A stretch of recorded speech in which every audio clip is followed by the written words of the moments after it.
আল্লাহ রাব্বুল আলামিন বলেন, যালিকা বিআন্নাহুম কারিহু মা আনজালাল্লাহ। ও পৃথিবীর মানুষেরা শুনে যাও, দক্ষিণ গাজীর চটের স্কুলের আশেপাশে দোকানগুলোতে বসে বসে যারা শুনছেন অথবা হাঁটা চলাফেরা করছেন, যার কানের ভিতরে এই মাইকের আওয়াজ, আমার কথাটা একবার ঢুকছে, প্রবেশ করছে, একবার থমকে দাঁড়িয়ে যান। আল্লাহ রাব্বুল আলামিন বলেন কথাটা, যালিকা বিআন্নাহুম কারিহু মা আনজালাল্লাহ। তামাম পৃথিবীর মানুষেরা শুনে যাও, তামাম দুনিয়ার লোকেরা শুনে যাও, ও দক্ষিণ গাজীর চটের ভাইরা শুনে যাও, ও তাবলীগ জামাতের বন্ধুরা শুনে যাও, চরমনার ভাইরা শুনে যাও, আওয়ামী লীগ বিএনপি জামাত জাতীয় পার্টির লোকেরা শুনে যাও। আল্লাহ রাব্বুল আলামিন বলেন, যালিকা বিআন্নাহুম কারিহু মা আনজালাল্লাহ। আল্লাহর পক্ষ থেকে নাজিল করা কোনো একটা বিষয় যদি তোমার কাছে অপছন্দনীয় হয়, খারাপ লাগে অথবা মন্দ মন্দ ভাব লাগে, তিতা তিতা ভাব লাগে, আল্লাহ বলেন ফাআহবাত আমালাহুম, তামাম জীবনের অর্জন করা সমস্ত আমলগুলোকে ধুলি কণায় পরিণত করে দেব।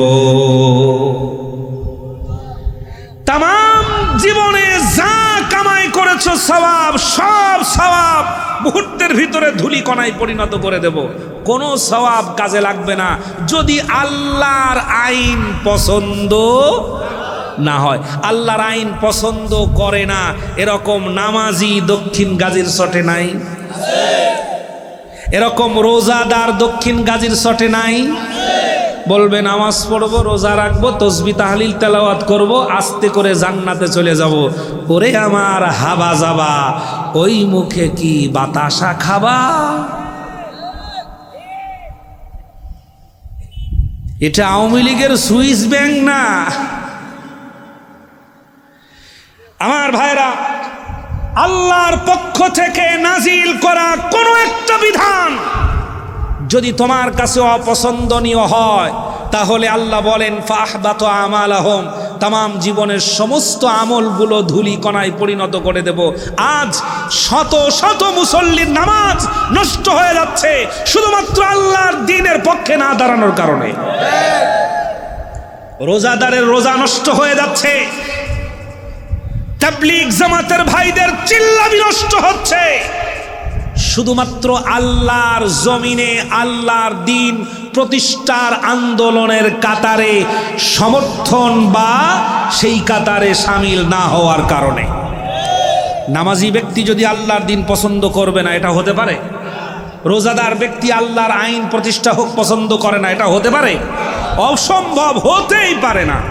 এজন্য আল্লাহ রাব্বুল আলামিন সাবধান করেছেন, যালিকা বিআন্নাহুম কারিহু মা আনজালাল্লাহু ফাআহবাত আমালাহুম।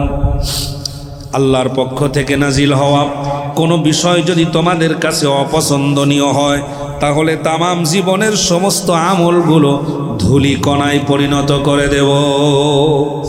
মসজিদের ভিতরে, মাদ্রাসার ভিতরে, তাফসীর মাহফিলগুলোতে আল্লাহর আইনের কথা বললে আজও মানুষেরা বাধা দিচ্ছে, দিচ্ছে না? দিচ্ছে। আবার দেখলাম যে এরকম দাড়িও আছে আমার চাইতে বড়, জুব্বা পরে আমার চাইতে বিশাল বড় জুব্বা, মাথায় পাগড়িও আছে। মাইক ফট করে বক্তার কাছ থেকে কেড়ে নিয়ে বলছে যে হুজুর রাজনীতির কোনো বক্তব্য দিতে পারবেন না, ফাতেমার গল্প কন। এই রকমের পচা মাল চেনেন? এগুলো মানুষের ভিতরের পচা মানুষ।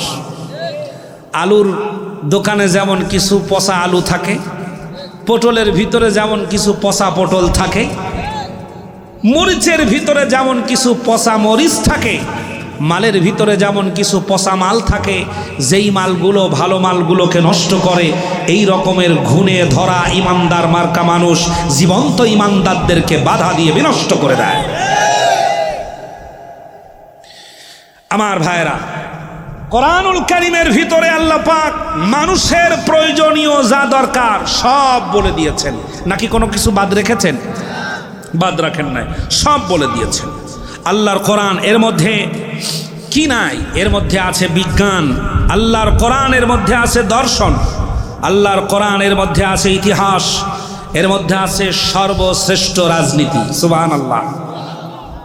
সর্বশ্রেষ্ঠ রাজনীতি, পৃথিবীতে চলমান রাজনীতি বলতে যা বোঝায়, এটা মানুষের কাছে উন্নত বলতে, উন্নত রাজনীতি বলতে যা আছে, পৃথিবীর সকল রাজনীতির মধ্য থেকে শ্রেষ্ঠ রাজনীতি হলো কোরআনের রাজনীতি। সুবহানাল্লাহ পড়েন। কোরআনের রাজনীতি হলো শ্রেষ্ঠ রাজনীতি। কোরআনুল কারীম বলছে, আমি কোরআনের মধ্যে শুধু রাজনীতি আছে তা নয়, গোটা বিশ্বকে আমি রাজনীতি শেখাই, গোটা পৃথিবীকে আমি অর্থনীতি শেখাই। তাম পৃথিবীর মানুষ শান্তি পাবে কোন পথে, আমি সেইটা দেখায় দেই। সুবহানাল্লাহ। আল্লাহর কোরআনের মধ্যে কি নাই? কোরআন কেন্দ্রিক মানুষ যদি জীবন গড়ে, এই বাংলাদেশ শান্ত হবে, শান্তি আসবে, অন্যথায় শান্তি আসবে না। শান্তি এসেছে? আসছে শান্তি? আসে নাই, শান্তি আসে নাই। দেশটা শুরু হওয়া লগ্ন থেকেই ষড়যন্ত্রের পর ষড়যন্ত্র আমাদের দেশটা নিয়ে। 1947 সালে এক ষড়যন্ত্র, সেখান থেকে আমরা ফিরে পাইলাম। 71 সালে আর এক ষড়যন্ত্র, সেখান থেকে আবার আমরা ফিরে পেলাম। কিন্তু আমাদের ভাগ্যের কোনো পরিবর্তন আজও হয় নাই। রাজনীতিবিদেরা এসেছে, রাজনীতিবিদেরা চলে গেছে, আইন তৈরি হয়েছে, আইন বিলীন হয়ে গেছে, সংবিধান বানানো হয়েছে, সংবিধান কাটছাঁট করা হয়েছে, সংবিধান সংশোধন করা হয়েছে। বাংলাদেশের মানুষের ভাগ্যের ন্যূনতম কোনো পরিবর্তন হয় নাই।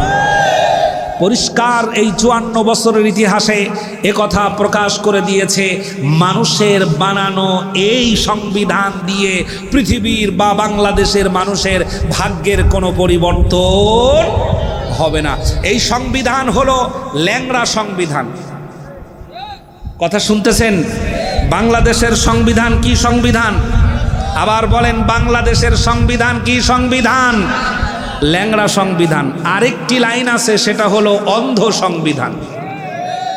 দেখবেন কোর্টের সামনে একটা মূর্তি বানানো, সেই মূর্তির চোখের উপরে কালো কাপড় দিয়ে কি করা? বান্দা আছে। এবং উকিলেরা যারা ব্যারিস্টার, তারা বলছে আইন অন্ধ। একথা বলে না? আইন অন্ধ, আইন অন্ধ। যে আইন চোখে দেখে না, সে আইন দিয়ে এদেশের মানুষের কোনো পরিবর্তন আসবে না। এদেশের মানুষের পরিবর্তন যদি আনতে হয়, এই 54 বছরের ভিতরে আপনাদের তৈরি করা, মানুষের তৈরি করা এই পচা, ভেঙে যাওয়া, গলে যাওয়া অন্ধ আর কানামার্কা আইন দিয়ে আজ পর্যন্ত একটা পাপের দরজা বন্ধ হয় নাই, ধর্ষণ বন্ধ হয় নাই, চুরি বন্ধ হয় নাই, ডাকাতি বন্ধ হয় নাই, রাহাজানি বন্ধ হয় নাই, হত্যা বন্ধ হয় নাই, গুম বন্ধ হয় নাই, এখনো খুন বন্ধ হয় নাই, টেন্ডারবাজি বন্ধ হয় নাই, চাঁদাবাজি বন্ধ হয় নাই। আর কিচ্ছু হবে না। যদি সবগুলো বন্ধ করতে হয়, এই সমস্ত সংবিধানকে মাটির তলে দাফন করে আল্লাহর আইন বাস্তবায়ন করা লাগবে। যারা বলেন ঠিক কিনা?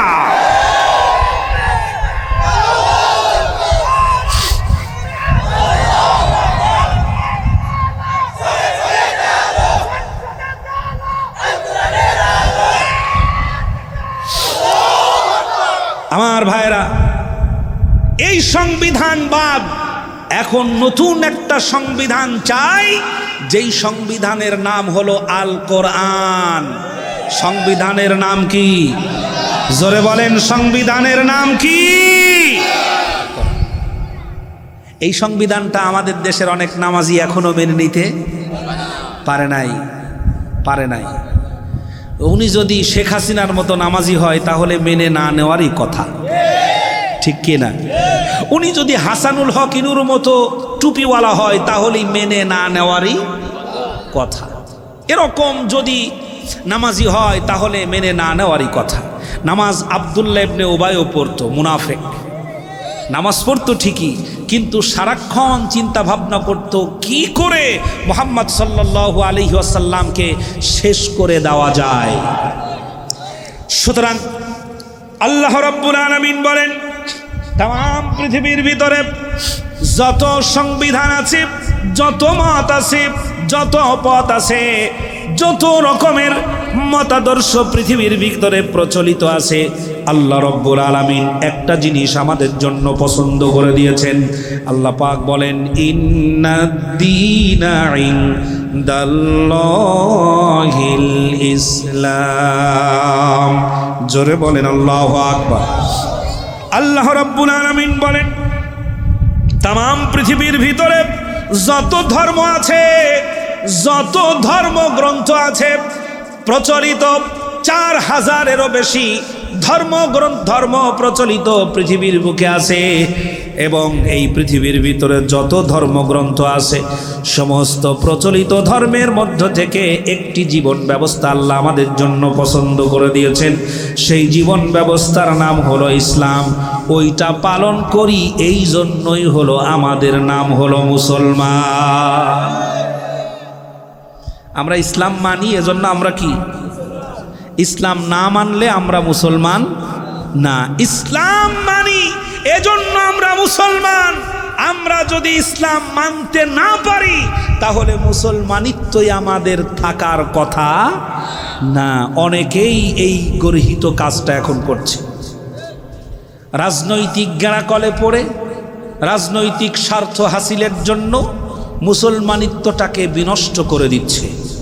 মনে রাখবেন, মনে রাখবেন, আপনার রাজনীতিটা নিঃশ্বাস থাকা পর্যন্ত, নিঃশ্বাসের পরে গিয়ে কিন্তু আপনার সব রাজনীতিবিদেরা আপনার পাশ থেকে চলে যাবে, কেউ পাশে থাকবে না। দেখবেন অনেক সময় দেখা যায় এমন, অসুস্থ হলো কোনো ব্যক্তি, এ ব্যক্তি অসুস্থ হয়ে যাওয়ার পর তাকে হাসপাতালে নিয়ে গেল, ডাক্তার সমস্ত পরীক্ষা নিরীক্ষা করার পরে বলছে, আমাদের এখানে তার কোনো ট্রিটমেন্ট নাই, আপনারা একে নিয়ে চলে যান। তাকে নিয়ে চলে যাওয়া হলো অন্য জায়গায়, ওখান থেকে আরেক জায়গায়, সেখান থেকে বিদেশে গেল, সেখান থেকে ডাক্তারেরা ফেরত পাঠালো যে তোমার হায়াত আর বেশি দিন নাই, সায়েন্সের হিসেব অনুযায়ী তোমার বেঁচে থাকার কথা না, বাড়িতে যাও, কিছু খাও, ঘুমাও, যা খুশি তাই করো, এই তোমার জীবন প্রদীপ বুঝি নিভে যায়, সময় হয়ে গেছে। লোকটা বাড়িতে আসলো, তার আত্মীয় স্বজন, বন্ধু বান্ধব, রাজনৈতিক নেতৃবৃন্দ, তারা সবাই এসে শেষবারের মতো একটি কথা তুলে দিয়ে যায়, বলে দিয়ে যায়। সেটা হলো এই যে, ভাই কত কিছুই তো করলে, কোনো কিছু যখন হলো না, এখন শেষমেশ আল্লাহ আল্লাহ করো, আর কি করবা? এটার বাস্তবতা আছে। শেষ পর্যন্ত কার কথা বলতে বলে? শেষ পর্যন্ত নেতা বলেন, খেতা বলেন, প্রশাসন বলেন, আত্মীয় স্বজন বলেন, আর প্রধানমন্ত্রী বলেন, সবাই একটা কথা স্মরণ করাই যে, ভাই তোমার জন্য তো কত কিছুই করলাম, কত জায়গায় নিয়ে গেলাম, কিন্তু কোনো কিছুতেই কোনো কিছু হলো না। শেষ পর্যন্ত এখন একটু আল্লাহ আল্লাহ করো, আর কি করবা? ঠিক কি না? আপনাকে পরিষ্কার বুঝিয়ে দেয়, পৃথিবীর রাজনীতি করতে গিয়ে আমরা তোমাদেরকে ব্যবহার করেছি, আমরা তোমার প্রকৃত বন্ধু নই।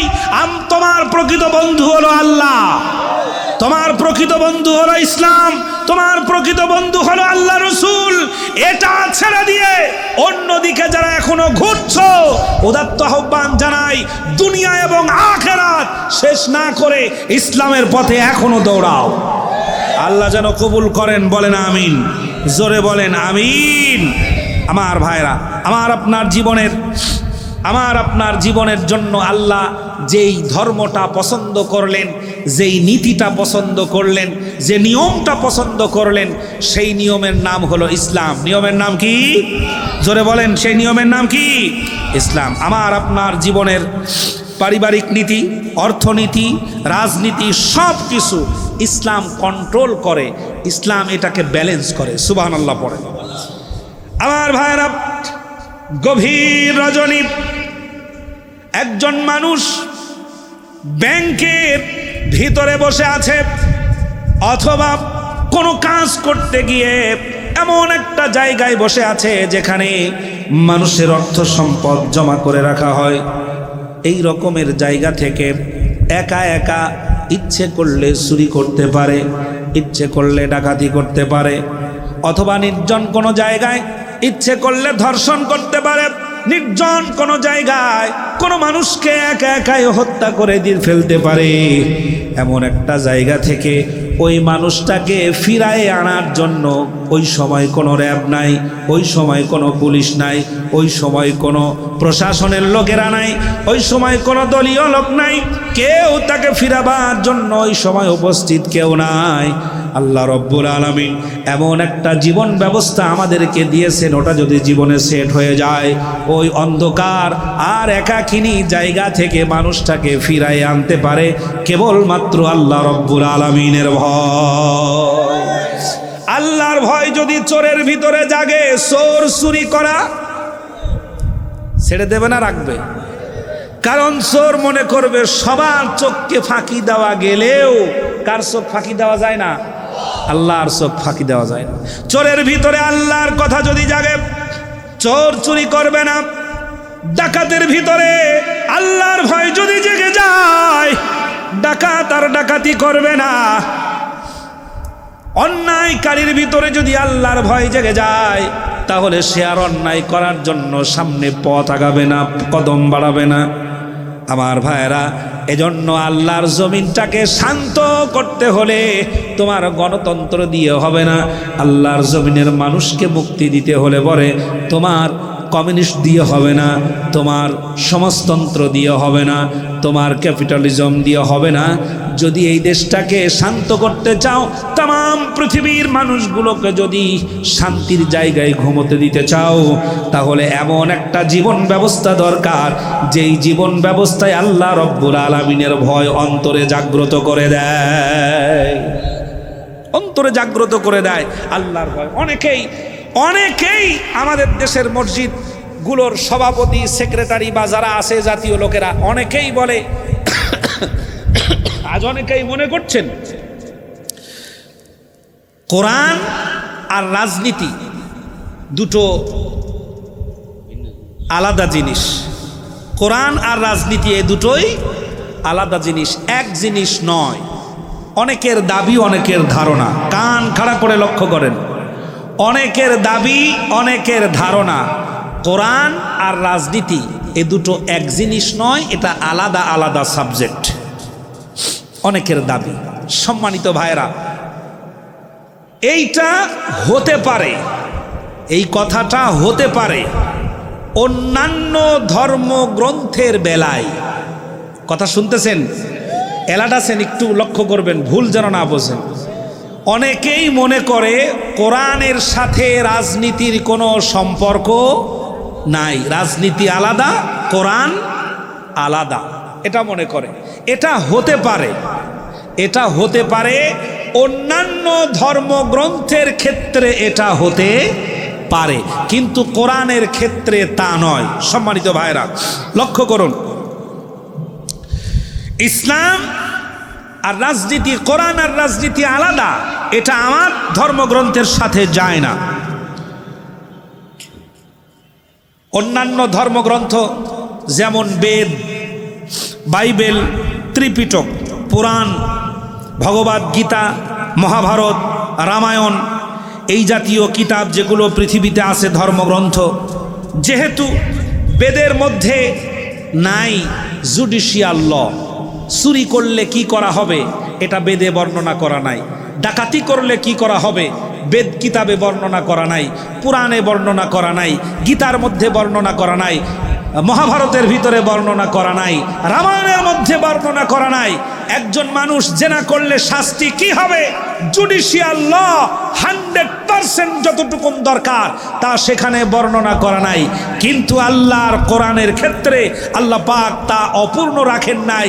একটা একটা করে ফৌজদারি আইন পৃথিবীর মানুষের জন্য যা দরকার আল্লাহ পাক সব খুলে খুলে এই কোরআনুল কারিমার মধ্যে বর্ণনা করেছেন। জোরে বলেন সুবহানাল্লাহ। করলে কি শাস্তি হবে ইত্যাদি ইত্যাদি অপরাধের পূর্ণ শাস্তির বিধান আল্লাহ পাক পূর্ণ মাত্রায় কোরআনুল কারিমার মধ্যে নাজিল করেছেন, দিয়ে দিয়েছেন। জোরে বলেন সুবহানাল্লাহ। আমার ভাইরা, পৃথিবীর পৃথিবীর কোনো ধর্মগ্রন্থ দাবি করতে পারবে না যে তার মধ্যে মানুষের জীবনের সকল বিষয় যাবতীয় বর্ণনা করা হয়েছে। সেই জন্য সেই সকল ধর্মগ্রন্থের ব্যাপারে হতে পারে ধর্ম আর রাজনীতি আলাদা। আমার ধর্মগ্রন্থের ব্যাপারে এই কথা প্রযোজ্য নয়, কারণ আমার কোরআনুল কারীম বেদের মতো না। বেদের মতো? আমার কোরআনুল কারীম বেদের মতো নয়। আমার কোরআনুল কারীম বাইবেলের মতো নয়। আমার কোরআনুল কারীম ত্রিপিটকের মতো নয়। আমার কোরআনুল কারীম মহাভারত রামায়ণের মতো নয়। আমার কোরআনুল কারীম গোটা পৃথিবীর মানুষের মুক্তির পথ দেখায়া দেয়। জোরে বলেন সুবহানাল্লাহ। আল্লাহর কোরআনের সাথে রাজনীতির সম্পর্ক নাই, এই কথা যে ব্যক্তি বলে ওই ব্যক্তির ঈমান নিয়ে সন্দেহ আছে, ও ব্যক্তির নামাজ নিয়ে সন্দেহ আছে। আপনারা যারা আমার কথা শুনছেন, আল্লাহর আয়াতগুলো সামনে বর্ণনা করার পর আপনি কি নিয়ে আসে আল্লাহর আয়াতের কথাগুলোকে রহিত করবেন? আসেন সম্মানিত ভাইরা, আল্লাহ পাক আমাদেরকে যেই সংবিধান দিলেন, যেই কোরআন দিলেন, যে আইন দিলেন, যে বিধান দিলেন, এই বিধানের বাহিরে যাওয়ার কোনো অবস্থা, বাহিরে যাওয়ার কোনো সুযোগ আমাদের আছে কি? নাই। আমার বন্ধুগণ, কোরআনুল কারীম আল্লাহ রাব্বুল আলামিন আমাদেরকে দিলেন এমন এক সংবিধান, যেই সংবিধান যদি আমরা প্রতিষ্ঠিত করতে পারি, মদিনাতুল মুনাওয়ারায় যেরকম মানুষেরা শান্তির ঘুম ঘুমিয়েছে, রাতের বেলা দরজা খুলে ঘুমিয়েছে, চুরি করার কেউ নাই। একজন নারী এখান থেকে তার সৌন্দর্য নিয়ে এবং তার গহনা অলঙ্কারাদি নিয়ে এখান থেকে সে মাইলের পর মাইল হেঁটে চলে যাবে। ধর্ষণ করা তো দূরের কথা, ইফটিজিং করা তো দূরের কথা, তার দিকে বাঁকা নজরে তাকানোর মতো সাহস কারো থাকবে না বাংলাদেশে। এজন্য বাংলাদেশে দেখবেন কোরআনের আইনের কথা বললে বাধা দেয় তারা ঘুষখোর যারা, বাধা দেয় তারা জিনাকার যারা, বাধা দেয় তারা মদখোর যারা, বাধা দেয় তারা ভাইয়ের সম্পদ মেরে দেশে যারা, বাধা দেয় তারা বোনের সম্পদ মেরে দেশে যারা। ওরা জানে কোরআন যদি চালু হয়, এ আইন যদি প্রতিষ্ঠিত হয়, 1000 কোটি টাকার সম্পদ হলেও বোনের সম্পদ কড়ায় গন্ডায় আমাকে ফেরত দিতে হবে। এজন্য অন্য কিছু আসুক, কোরআন আসতে দেওয়া যাবে না।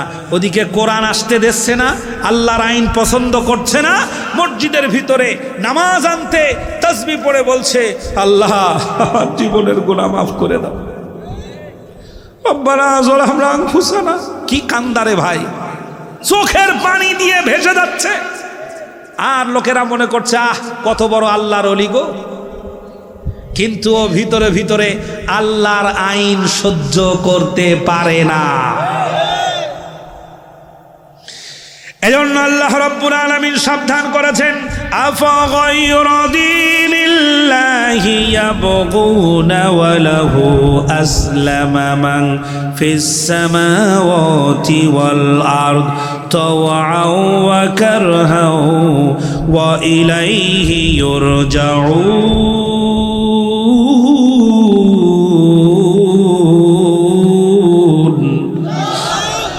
আল্লাহ রাব্বুল আলামিন বলেন, আমার দেওয়া জীবন ব্যবস্থা ছেড়ে দিয়ে তোমরা কি মানুষের তৈরি করা, অন্যদের তৈরি করা জীবন ব্যবস্থা তালাশ করো নাকি? অথচ আকাশে যা আছে, জমিনে যা আছে, তোমাদের দৃষ্টিসীমার বাহিরে আর ভিতরে যা আছে, ইচ্ছাই হোক অনিচ্ছাই হোক, তারা খুশি মনে হোক আর বেজার মনে হোক, শুধুমাত্র শান্তি টিকিয়ে রাখার জন্য আল্লাহ রাব্বুল আলামিনের হুকুমের সামনে তারা মাথা নত করে দিয়েছে। জোরে বলেন সুবহানাল্লাহ, একটু আওয়াজে বলেন লা ইলাহা ইল্লাল্লাহ, লা ইলাহা ইল্লাল্লাহ, লা ইলাহা সুবহানাল্লাহ ওয়ালহামদুলিল্লাহ, লা ইলাহা লা ইলাহা, সবাই জোরে আওয়াজে বলেন, লা ইলাহা ইল্লাল্লাহ, লা ইলাহা। কবর জায়গা ভালো নয়, আমল দিয়ে কবর গৃহ সাজিয়ে নিতে হয়। কবর জায়গা ভালো নয়, আমল দিয়ে কবর গৃহ সাজিয়ে নিতে হয়। বলেন আমার সাথে, কবর জায়গা ভালো নয়, আমল দিয়ে কবর গৃহ সাজিয়ে নিতে হয়। সবাই বলেন, কবর জায়গা ভালো নয়, আমল দিয়ে কবর গৃহ। বন্ধুরা, মন কি বেশি খারাপ? বলেন, আমল দিয়ে কবর গৃহ সাজিয়ে নিতে হয়। 6 দিন পরে নখ খসে যাবে, 9 দিন পরে চুল। কবর গাহের সামান নিতে কইরো না কেউ ভুল। 6 দিন পরে নখ খসে যাবে, 9 দিন পরে চুল। কবর গাহের সামান নিতে কইরো না কেউ ভুল।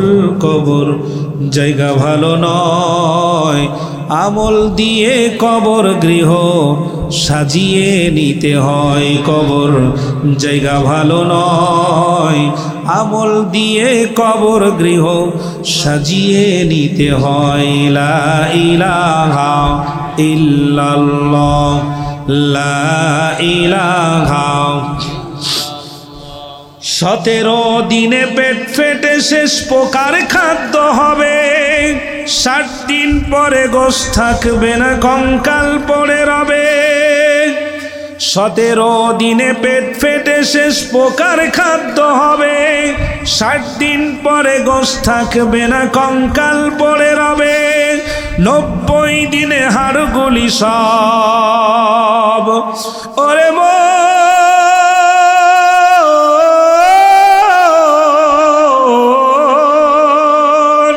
90 দিনে হাড়গুলি সব, 90 দিনে হাড়গুলি সব আলাদা হয়ে যায়। কবর জায়গা ভালো নয়, আমল দিয়ে কবর গৃহ সাজিয়ে নিতে হয়। কবর জায়গা ভালো নয়, আমল দিয়ে কবর গৃহ সাজিয়ে নিতে হয়।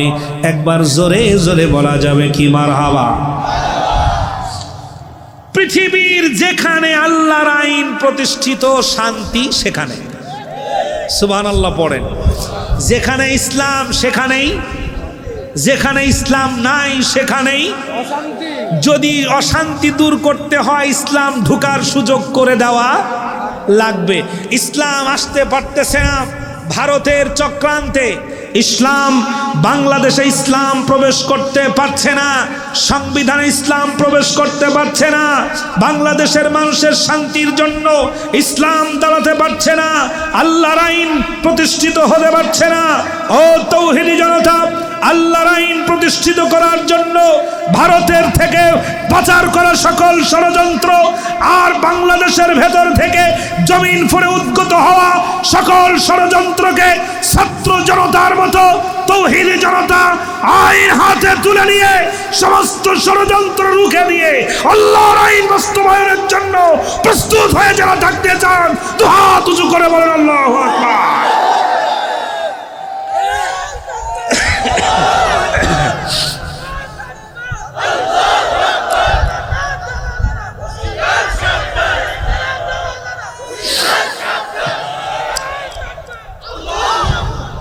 সূর্য হুকুম মানে কার?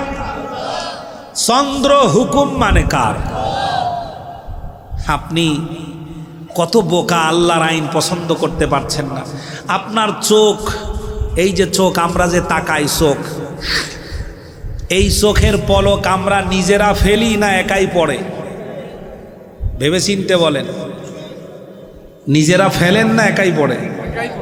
যদি আপনারা নিজেরা ফেলতেন তাহলে ইফটিজিং এর মামলা হতো বারবার, ঠিক না? যদি আপনারা চোখ নিজেরা পলক ফেলতেন আর কোনো মেয়ে যদি এটা দেখতো তাইলে পরে বলতো যে দেখো এই লোকটা বুড়ো বয়সেও চোখ মারতাছে, ঠিক না? গ্যাঞ্জাম বাধ্য কিনা? চোখের পলক পড়ে কার ইশারায়? চোখের পলক পড়ে আল্লাহর ইশারায়। আল্লাহর ইশারায় চোখের পলক পড়ে বিধায় চোখ এখনো ভালো আছে। আমার ভাইরা, সূর্য হুকুম মানে আল্লাহর, চন্দ্র হুকুম মানে আল্লাহর, তাম পৃথিবীর সমস্ত কিছু হুকুম মানে আল্লাহ। আল্লাহর হুকুম যদি না মানত তাহলে মাটির উপরে আমরা দাঁড়িয়ে থাকতে পারতাম না। আল্লাহর হুকুম যদি না মানত তাহলে আমরা পৃথিবীর উপরে বিচরণ করতে পারতামই না, আমাদের চলার কোনো সুযোগই ছিল না। আল্লাহর হুকুম যদি পানি না শুনতো তাহলে আমাদের জাহাজ, আমাদের নৌকা কবেই ডুবে যেত তার ঠিক ছিল না, ঠিক কিনা? আল্লাহর হুকুম আমরা মানব, যখন হুকুম মানব তখনই শান্তি আসবে, যখনই হুকুমের বিরোধিতা করব তখনই অশান্তি বাড়বে। আমার উস্তাদ শেখ সিদ্দিকুর রহমান, ওনার আলোচনার একটা কঠিন বিষয় আছে, সেটা হচ্ছে তাওহীদের কথা বলতে গিয়ে বলেন আল্লাহই, আল্লাহ ই, সরেয়া লয় লয় আকার হ, তারপরে কি হস্যই, আল্লাহ ই।